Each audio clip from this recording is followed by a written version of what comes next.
Okay, so everyone's talking about this, right? I mean, Canada's got a new PM, Mark Carney, right? Right. And it's his first speech as PM.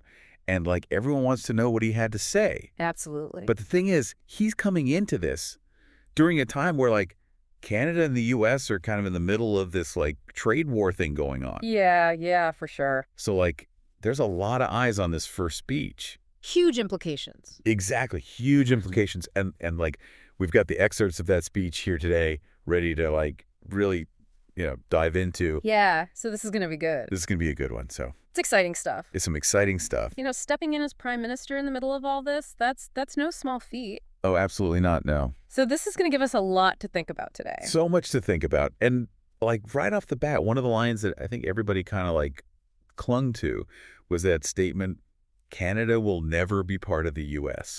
Right. Like, just so bold, Yeah. right? Yeah, I mean, he just puts it out there. Just puts it out there, draws a line in the sand, Yeah, he's not mincing words. not mincing words at all. What do you think about that statement? Well, I mean, it's a pretty clear response to what U.S. Secretary of State Marco Rubio said, right? Ah, About Canada maybe becoming the 51st state. I mean, we all kind of chuckled when we heard that, but yeah, I know. it's kind of a provocative thing to say during a trade war. Especially during a trade where, like, that's not really helping the situation, is it? Well, and historically speaking, the idea of the U.S. annexing Canada, it's come up every now and then, but, like, it's never been seriously considered, like, in our lifetimes.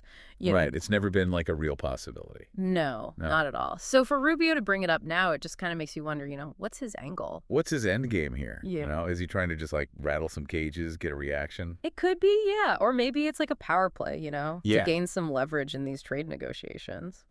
Oh, that's a really good point. Yeah, like, if they're feeling like they're not getting what they want out of the trade deal, maybe they're like, let's throw this out there and see what happens. Yeah, see if we can shake things up a bit. Exactly.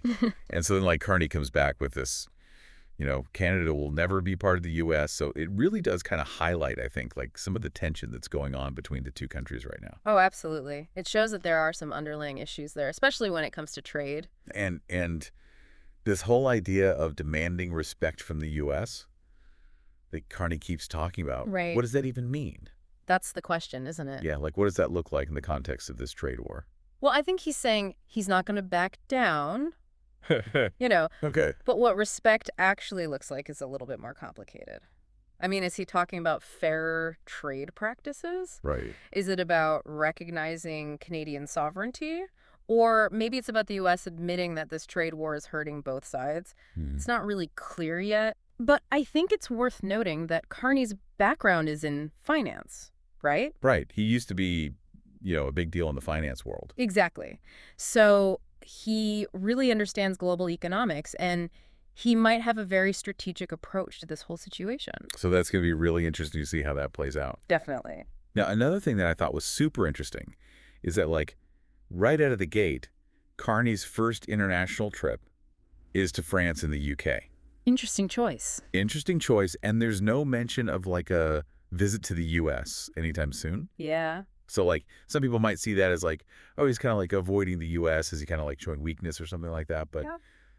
what are your thoughts on that? I don't think it's about weakness at all. I think it's actually a pretty smart move. Okay, It's like a diplomatic chess move. I'd like that. By going to Europe first, he's showing that Canada has other allies in the world.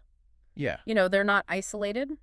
They're not putting all their eggs in one basket. Exactly. And it could be a way to kind of put a little pressure on the U.S. Like, hey, we have other options here, We don't need you that much. Exactly. We don't need to be pushed around. So it's like a subtle message, but it's a powerful one. I think so. Yeah. So we've got this, new prime minister. He's making these bold statements. He's, playing this diplomatic game. Yeah. But then you add in the fact that there's an election coming up. Right. And it kind of, like, throws another wrench in the whole thing. It does. It adds another layer of complexity. And Carney hasn't really said when the election is going to be. Yeah. He's keeping that close to the vest. Just that it'll be before November.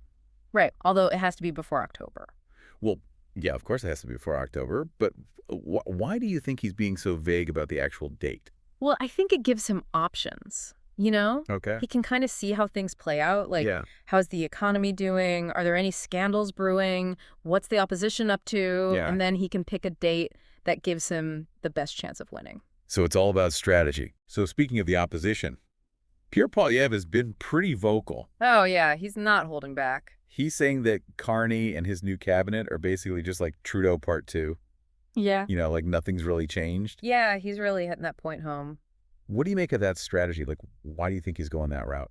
I think he's trying to appeal to people who were already unhappy with the previous government, Yeah. He's saying if you didn't like Trudeau, you're not going to like this either. Right. He's trying to get those voters on his side. It'll be interesting to see if that works. It's a gamble for sure. So here we are. We've got a new prime minister. He's making these big statements about Canada's independence.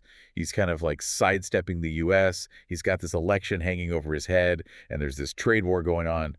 It's a lot. It's a lot to handle, that's for sure. So I think for everyone listening out there, one of the big questions that we should all be thinking about is, how is Carney's background going to affect his leadership? Absolutely. He's got all this experience in global finance and economics. Right. And the world's kind of in a weird place right now.